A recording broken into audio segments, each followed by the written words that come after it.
Welcome to BFR Radio, a podcast dedicated to all things blood flow restriction training. This podcast is proudly sponsored by the BFR.co, where if you want to buy your own BFR cuffs, access online BFR training programs, increase your own BFR knowledge with the accredited BFR.co course, or you want more information about this type of training, this is your one place to go. And I'm your host, Dr. Chris Gavilio.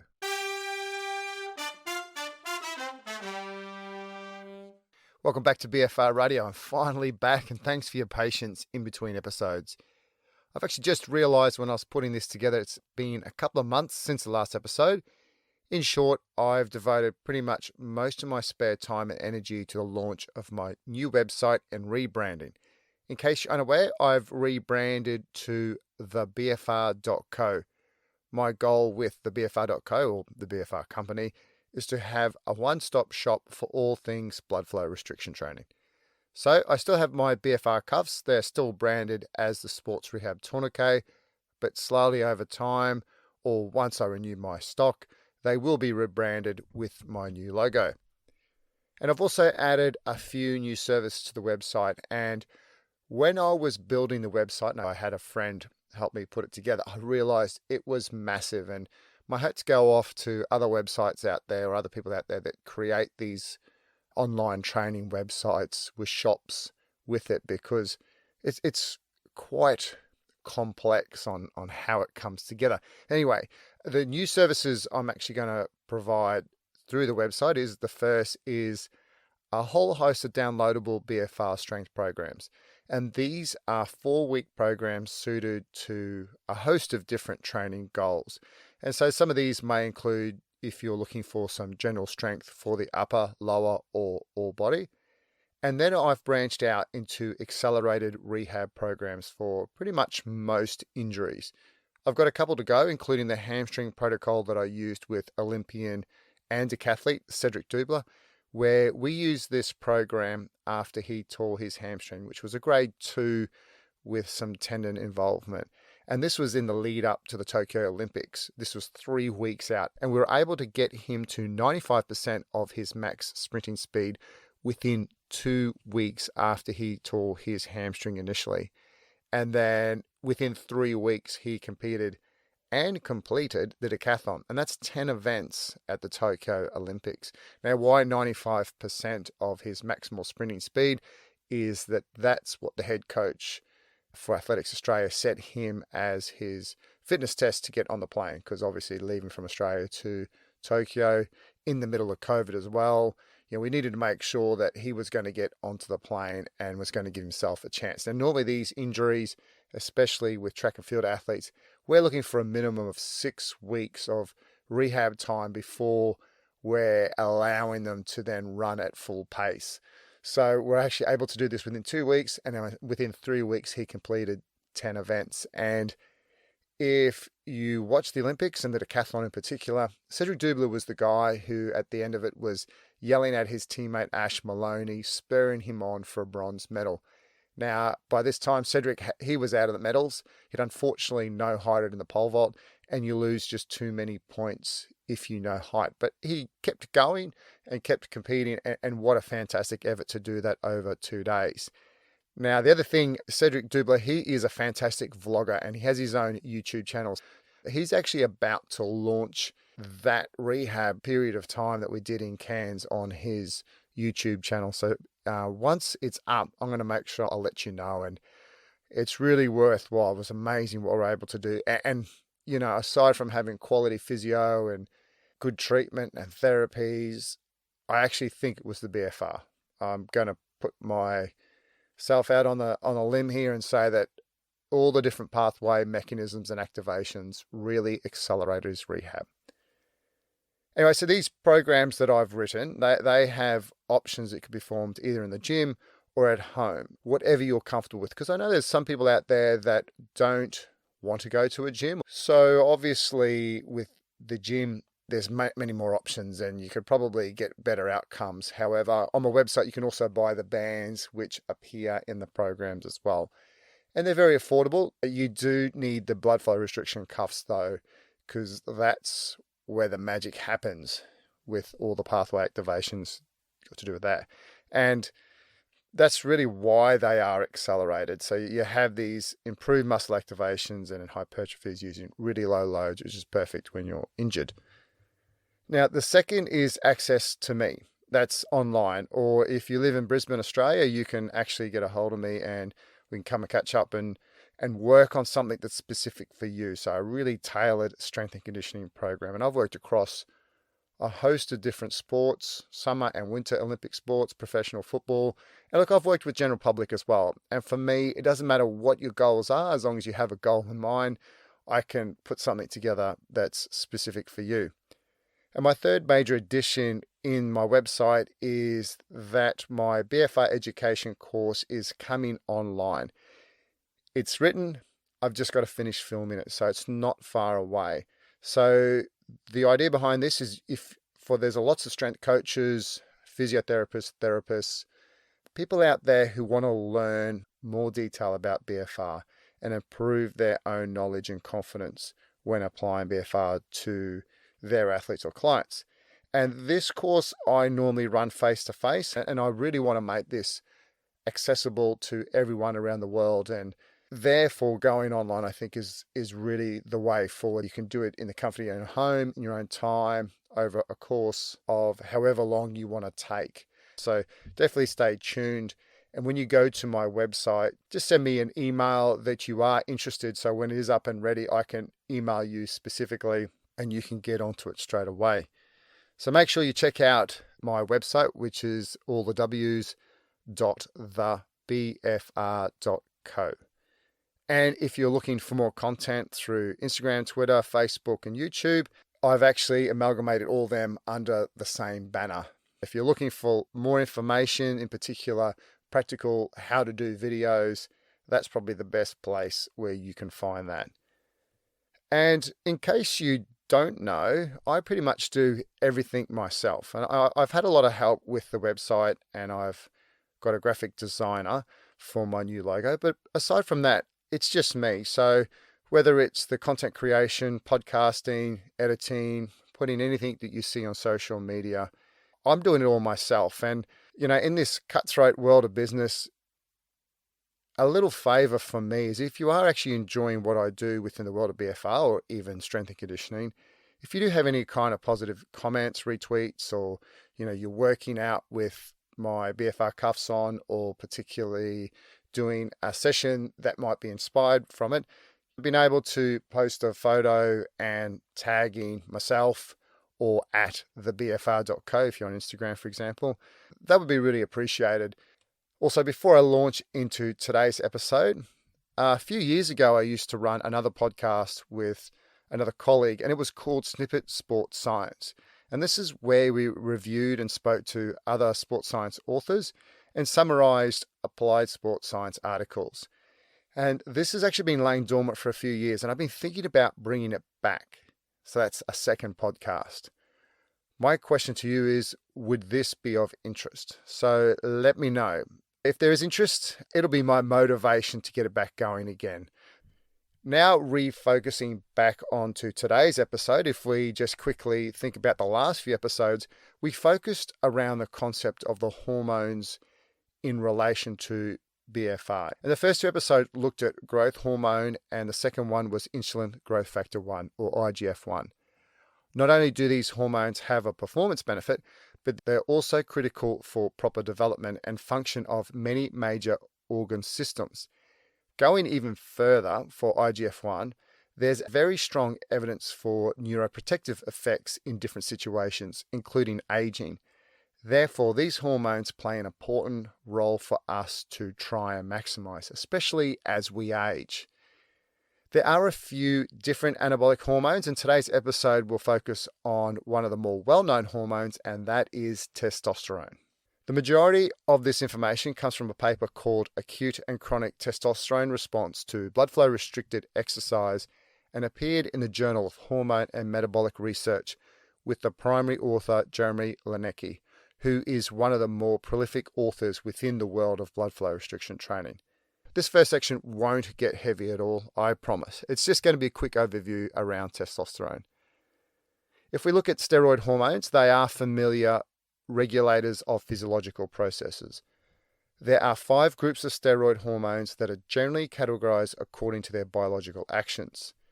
These classes of steroid hormones are structurally similar and arise from a common series of pathways, yet differ in their actions via one or more specific steroid hormone receptors. Testosterone is the primary circulating androgen in human males. The physiological roles of testosterone can be divided into 2 major categories. The first is those related to reproductive function and the development of male secondary sex characteristics, i.e. the androgenic effects, and secondly, those that pertain more generally to the stimulation of tissue growth and development, i.e. the anabolic effects, and that's probably what we traditionally think testosterone is all about. Testosterone has a circadian rhythm which peaks in the morning upon awakening and gradually declines throughout the day in response to a combination of diurnal and metabolic inputs. It has been proposed that testosterone influences neuromuscular transmission as well as receptor numbers at the neuromuscular junction, suggesting that the effects of testosterone on athletic performance also involve changes outside skeletal muscle cells. Animal-based studies further highlight the role of testosterone in skeletal muscle excitation-contraction coupling in fast-twitch fibers. These findings support the theory that testosterone concentration plays a role in developing a high rate of force in muscular activity within a short contraction time. Testosterone concentration has been related to the neuromuscular expression of speed, power, and strength. Mood states such as competitiveness, drive, persistence, and contribution to winning are also associated with high testosterone concentrations, along with aggressive and dominant behaviors. I actually did my thesis on salivary testosterone and cortisol and looked at the responses around training and competition. And although we tend to think, or I think the general view within the general population is that we associate testosterone with people who go to the gym and get really big muscles. But the last little bit there around it's related to the neuromuscular expression of speed, power, and strength, important, but also those mood states such as competitiveness, drive, persistence, and contribution to winning. One thing that we found is that certain responses that we had around training sessions actually were related to winning a few days later, and that high levels of testosterone upon waking or pre-game were also related to winning rugby union game later that day, which is just absolutely fascinating. So what it's doing is it's showing there's this relationship that if you have high levels of testosterone, you have that high level of competitiveness and drive. And, in particular, because I did within rugby union athletes, the aggressive and dominant behaviors, and we're thinking about those contact-based sports, it's an aggressive sport. Really fascinating hormonal biomarker, I guess you could say. And that's about as heavy as I'm going to get around what testosterone is. If you want to look for the deep physiological secretion of testosterone, there's lots of great reviews out there. So we're just going to really stick to the really interesting parts here. And when we look at the exercise-induced increase in testosterone, it seems to be dependent upon the amount of muscle mass trained, intensity and volume, nutritional intake, age, gender, training level, and is independent of the individual's absolute level of muscular strength. Therefore, it really is individual and specific to the person and what they're doing. To illustrate this, large muscle mass movements such as Olympic lifts, deadlifts, and jump squats have been shown in literature to produce substantial increases in testosterone compared with smaller muscle mass exercises such as bicep curls. Exercise programs implementing sufficient intensity and volume have been shown to produce substantial elevations in total testosterone concentrations. For example, 1 times 10 repetition squats at intensity of 80 to 85% of 1 RM did not significantly elevate testosterone, whereas 6 sets of 10 repetitions at the same intensity did significantly increase testosterone. Furthermore, if repetitions are held constant, the protocol with higher loading tends to produce the greatest acute testosterone response. It is somewhat controversial whether or not the acute responses of testosterone to exercise affect overall strength and hypertrophy adaptations. For example, in one study, training legs after training arms resulted in greater increases in testosterone than training arms alone. However, these acute differences in testosterone concentrations did not result in greater hypertrophy of the arms. In this study, it was concluded that the acute changes in testosterone were not important for regulating hypertrophy. One possible criticism of this research is that the exercise order may not have been ideal for hypertrophy of the arms.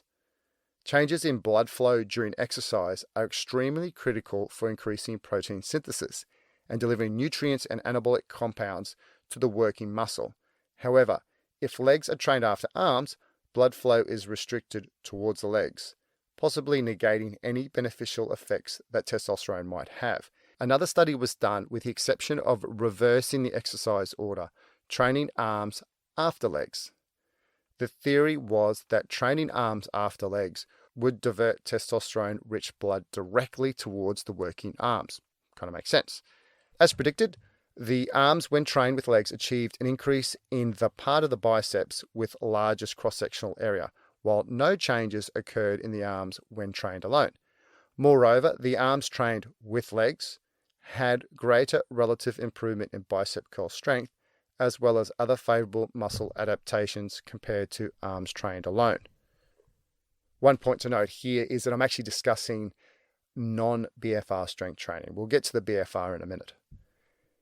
Another interesting study when we look at the testosterone response with respect to resistance training, this is perhaps one of my favorite papers when we start thinking about what protocols are best for adaptations for people. In this paper, the study found large inter-individual variability in athletes' responsiveness to 4 resistance training protocols on 4 separate days.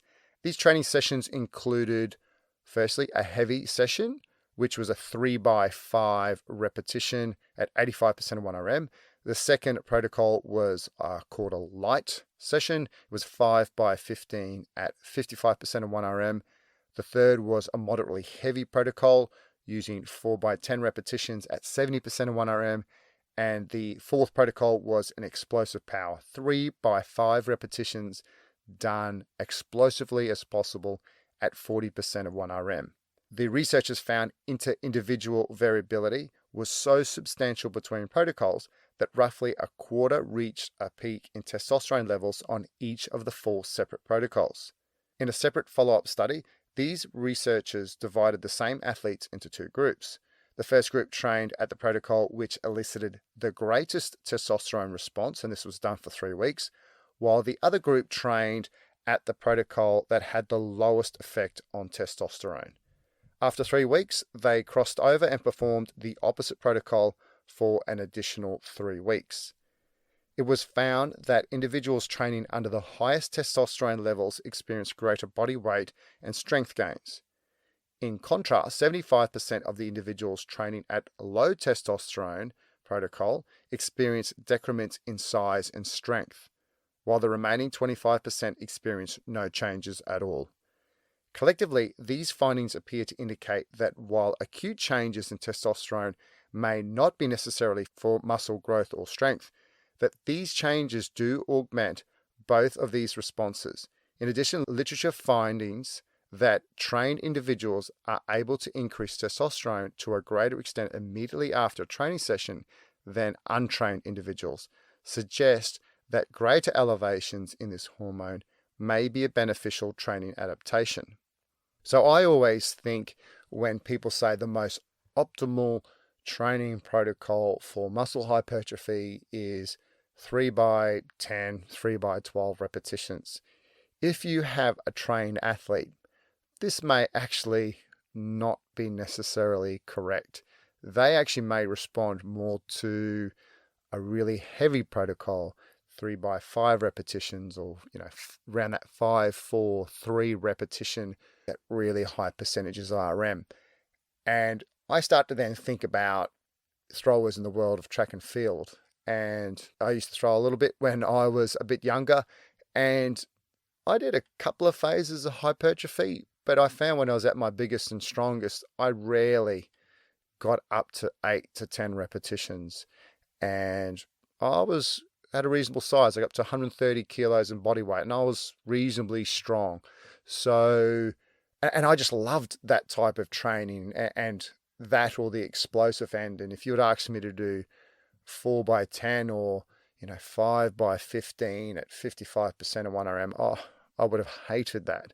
So really interesting that myself, I would have, I guess, put myself into 1 or 2 of those protocols, but the other 2 I would have just not enjoyed at all. And sometimes that enjoyment with training, I think, is really important. That helps drive the responses that we get. Anyway, now I'm starting to get a little bit off track there. Now it's time to look at BFR exercise and testosterone response. In particular, these studies will focus more around resistance exercise, as you would gather by the podcast today. And specifically, these first few acute studies were from that paper review that I mentioned that we're going through. And these investigated the testosterone response to low-intensity exercise with BFR. And most of them actually demonstrate non-significant findings. And these findings are possibly attributed to the exercises selected by the researchers. As mentioned earlier, in non-BFR resistance training programs, larger muscle groups are associated with increases in testosterone. And in particular, a lot of BFR studies look at training smaller muscle groups, such as using bicep curls and calf raises, and as such is likely do not recruit enough muscle mass to augment testosterone. In a study where subjects performed 4 sets of knee extension or leg extension using the 75 rep protocol, that's first set at 30 reps, then 3 sets of 15, with BFR at 20% of 1RM, there was no significant changes in total testosterone response. Although testosterone was not increased, significant increases in muscle protein synthesis were observed. For the positive of BFR and testosterone response, the only evidence that lower body exercise with BFR can acutely increase total testosterone was in a study where subjects performed 3 sets of leg extensions, followed by 3 sets of hamstring curls. Slight variation to the protocol that was done over 3 sets, both exercises, where the first set was done 30 repetitions, and then set 2 and 3 was 2 sets to failure. In this study, testosterone was significantly increased post-exercise, but was not different from rest 15 minutes post-exercise. Therefore, once again, their testosterone significantly increased immediately post-exercise section, but 15 minutes after the session was completed, it had gone back to the same levels as before they started the exercise program. Now, at this stage, it's not looking good for BFR and testosterone. But firstly, a lot of these studies take measures of other anabolic hormones. Typically, growth hormone and insulin growth factor 1 appear quite regularly. And if we remember, the first 2 episodes in this little mini series was really positive around low load BFR resistance exercise and the release of these 2 different anabolic hormones. And the previous example where subjects performed 3 sets of leg extension and hamstring curl, that was the 30 reps and 2 reps to failure, significant increases in growth hormone and insulin growth factor 1 were also observed. Therefore, in this study here, they looked at testosterone, growth hormone, and insulin growth factor 1. So although these studies may not show significant increases in testosterone, there are other significant increases in other anabolic hormones. And before I go on, let's just mention that these are studies that are looking at group averages and significant changes. That is academically driven. What I'm trying to say here is that within a group of subjects, individual results aren't really noted or taken into account. And from within this group, there are typically responders and non-responders. And the researchers are looking at significant changes according to the group averages. Again, this result doesn't take into account the individual changes. So, for example, a subject may actually start with a low testosterone concentration and actually achieve a substantial change or increase in testosterone concentration across the exercise protocol. But this subject's result is bundled into the whole group's results, and therefore their individual result is somewhat lost within the whole of the group's average. There's actually some other studies that can show us some more promise for BFR and testosterone. You just actually have to go looking for them. And in particular, I want to mention 3 of them. The first one is called Improving Strength and Power in Trained Athletes with 3 weeks of occlusion training. The primary author is Professor Christian Cook. And if I would actually have a favorite author of all time of applied sports science articles, he is one. And I think he was the primary author for the earlier study that I mentioned about the 4 different resistance training protocols and having the individual response and training according to that. So look at anything around Christian Cook, and I think you'll find some amazing studies that group has done. Looking specifically at this study, 20 male semi-professional rugby union athletes were randomized to a lower body BFR intervention. That is where an occlusion cuff was inflated to 180 millimeters of mercury, worn intermittently on the proximal thigh. And there was also a control intervention that trained without occlusion in a crossover design. Experimental sessions were performed 3 times a week for 3 weeks, with 5 sets of 5 repetitions of bench press, leg squat, and pull-ups performed at 70% of 1 RM. When you look at it like that, it's something that we would give more typically to an athlete. They're squatting, benching, doing some pull-ups, doing 5 sets of 5 repetitions at 70% of 1 RM. If we look at the results, greater improvements were observed in the BFR group compared against the control in the bench press, squat, 40-meter maximum sprint time, and counter movement jump power performed on a force plate. Looking at hormones, greater exercise-induced salivary testosterone responses were observed after occlusion intervention sessions compared with the non-occluded controls. Furthermore, in the BFR group in this study, significant associations were also observed between the mean acute salivary testosterone response to exercise and leg squat strength, bench press strength, and counter movement jump power production gain. What that is saying is that when you look at the response to a session, that is, when you take a sample pre to sample post, you would have either negative, no rise, or a positive response or a positive rise from pre to post. They were actually associated with the improvements that they saw. Similar to the earlier study where you had the 4 different resistance protocols, if you have a positive response to a session, you will have positive gains after a period of time, in this case, 3 weeks. Now, was it that the group that was training because of our rugby union players would have just loved a 5x5?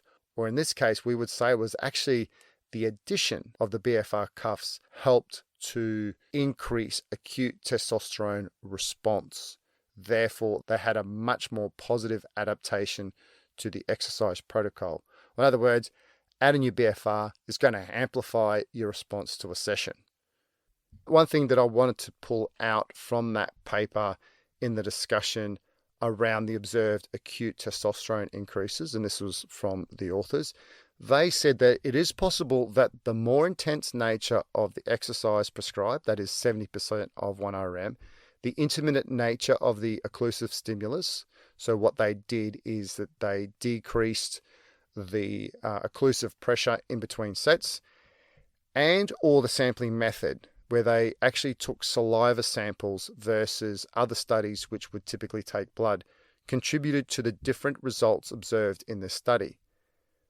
Although we're not going to go too deeply into this, saliva samples may provide more physiological relevant endocrine information, as they empirically reflect the free steroid levels capable of interacting with hormone receptors and can exhibit a more dynamic response to exercise than the blood hormone concentrations. It is also reasonable to assume that the physiological phenomena associated with numerous large and rapid reperfusion cycles between exercise sets would differ from those experienced with a continuous occlusion protocol. These are some very good points that the authors wrote in the discussion that fit well within the general concepts of exercise-induced testosterone concentrations. The second study we're going to get out of the gym and onto the track is called Low-Intensity Sprint Training with Blood Flow Restriction Improves 100-Meter Dash. And this appeared in the Journal of Strength and Conditioning Research. And both these papers I actually reviewed in earlier episodes of BFR Radio. In this here, the study compared the effects of practical BFR on leg muscles sprint training of the 100-meter dash time. And the participants performed 6 by 100-meter sprints at 60 to 70% of their maximum 100-meter sprint speed twice a week for 6 weeks, either with or without BFR. At the end of the study, 100-meter sprint time significantly decreased more in the BFR group than in the control group. The BFR group also reported significant increases in quad rectus femoris muscle thickness and the rate of force development measured in a leg press. Now, they did no other training during this study. They only sprinted twice. There was no strength training, nothing else. And they were around a 12-second for 100-meter sprinters. So not elite, but it's the concepts here that I really want you to take something out of it. If we look at some of the hormonal results, growth hormone, testosterone, and insulin growth factor was also collected at 5 different time points. This was pre, then at post 1 minute, 20 minutes, 2 hours, and 24 hours after the 6 sprints of the first training session. If we read the results, the authors reported that the testosterone concentrations in the study did not differ between groups. However, if you look at the results, there was actually a significant increase in testosterone concentrations 20 minutes post-sprint session. It was just that the increase was observed in both groups. That is, the BFR and the non-BFR control group both had a significant increase in testosterone concentrations. It was rather that the increase in both groups was not different from each other. And one last point to note is that hormones were only collected on the first sprint training session. It would have been interesting to see if after the 6 weeks of BFR sprint training, if the hormone response would have been any different due to the training adaptations. So in other words, at end of 6 weeks, was the BFR group having a much better response with the testosterone? And is that why they saw a significant increase in performance? Perhaps a missed opportunity in the study, but these kind of analysis costs a lot of money. And as such, budgets always play a role in what studies can and can't analyze. Anyway, that was just my 2 cents worth there. As I said, both of these papers I've reviewed previously on BFR Radio. So if you want to go and listen in detail, please go back and have a listen. And the last study is actually a case study that I did myself. This hasn't been published, but it was done with an elite track and field athlete that I worked with for quite some time. He is elite and a 3-time Olympian. So although this isn't published, getting data on this level of athlete is not easy and not common. And this was done back in 2015. And what we were doing is that we were looking at using different exercise protocols as a method for hormonal priming prior to competition. Now, if you're into your applied sports science, hormonal priming is quite a hot topic at the moment. So we were looking at this back in 2015, so that's 7 years ago. There are a few layers to this case study, but I really wanted to pick out 3 different exercise protocols and talk about them for a minute. The goal in this case study was actually to find an exercise protocol that not only assisted with an increase in testosterone acutely, but was also easy to perform when traveling for competitions, as sometimes access to gyms isn't easy, or quality gyms is not easy. And in this case here, we were looking at an exercise protocol that could potentially be performed very early in the morning, and getting up early, getting access to gyms, and travel and time are always against you. If we look at the 3 different protocols, the first protocol was a BFR bodyweight session. So this was using cuffs on the legs only. The athlete performed squats 3 by 15, push-ups 3 by 8, band face pulls 3 by 10, and band twists 3x5. So legs, a push, a pull, and something core related. The second protocol was a BFR low load session. This was BFR on the lower body, legs again. And the athlete did 3x15 squats at 40 kilos and shoulder press 3x10 at 35 kilos. The third protocol was just a normal gym session, non-BFR. And here the athlete did a hang clean with the main 3 sets 2-1-1, and then a bench press using the same 2-1-1 at approximately 75% of their 1RM, where all repetitions were done with maximal intent or maximum velocity of movement. And in this here, we actually monitor the velocity for motivation and also to ensure that he was lifting with intent.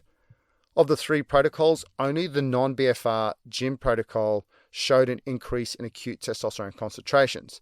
We also collected samples 6 hours later, as this was actually relevant to when he would compete in relation to performing the priming session, or in other words, that was when he was going to go and compete. And in this here, the gym protocol, we saw an increase 6 hours later as well. So unfortunately, in this initial part of our case study, we didn't really see much promise for the BFR protocol. But because we had a better feel for how the athlete felt and the response, we decided to perform a second round of testing. Same exercise protocols, but with the BFR session, we emphasized the need for each repetition to be performed with intent on the concentric phase, because there was no focus on that. Only on the gym protocol, we said, you want maximal intent or velocity, where we said, well, maybe we just need some more intensity with the BFR, because he was just doing, the squats and the shoulder press at a normal controlled tempo. So really try and emphasize that intent with the BFR. Also, the gym session, we moved to the afternoon as we realized that the athlete would have had issues accessing a gym at 5:30 in the morning of the competition. And this just wasn't going to be possible for a host of different reasons. So as we said there, the 2 BFR sessions were done early in the morning, so it could be done really easily. And the gym session was moved to the afternoon. If we look at the results for this part 2 of the case study, what we saw is that for the gym session, is that from pre to post, there was actually a slight decrease in acute testosterone concentration. But 6 hours later and the next morning, testosterone concentrations were higher than pre-level. So a really positive thing here. The other interesting observation was that the BFR gym performed at 30% of 1RM, with the increased focus on intent or intensity, is that the testosterone increased immediately post-session and was elevated the next morning above the previous day's waking value. Therefore, a positive for BFR gym at 30% of 1RM. It was just that we needed to focus on that intent or intensity. And this highlighted a host of things, but there was some really simple takeaways in that load and intensity are important considerations when looking at acute changes in testosterone, which is exactly what I mentioned at the start of the podcast. And the interesting thing here is in a purely reflection piece for this athlete, when we discussed after the competition, he actually wasn't overly concerned about what his testosterone concentrations were, but rather it was more about how he felt during his competition. If the schedule and sessions leading to his competition led to a positive performance and he felt good, that is what was important to him. And so how does this potentially relate to you? Well, you may not be able to easily and regularly measure testosterone concentrations, but if you are training with BFR and you are achieving your goals and feeling good, then I think you're actually on the right track. And to be honest, it's the tangible benefits with BFR exercise that's important. And that may be increases in muscle size and strength, pain-free movement, or just feeling good after training. And if it enables you to improve or add to your quality of life, then that is what is important. That's where I'm going to end today's episode. My initial goal with this little mini-series was to review a few more hormones. However, I'm going to try and interview some awesome people using BFR. So if there's anyone that you want me to interview, or you've got an awesome story yourself to tell, get in touch with me and let's get you on an episode. If this review of hormones and BFR training has sparked your own interest in starting an exercise regime, get in touch with me through my new website, which is thebfr.co, or my socials. Previously, that was at Chris Scavilio, which is still up and running, but you can actually get in touch with me at thebfr.co, or on Twitter, it's at thebfr_co, because I don't allow .co. The Sports Rehab Tourniquet brand of BFR cuffs can also be purchased from my website. And lastly, before I go, a couple of favors from me to you. If you know of someone who would benefit from this episode, please share it. And if you're enjoying the podcast, please give it a ratings on iTunes. Thanks for listening. See you in a couple of weeks. And remember to keep the pump.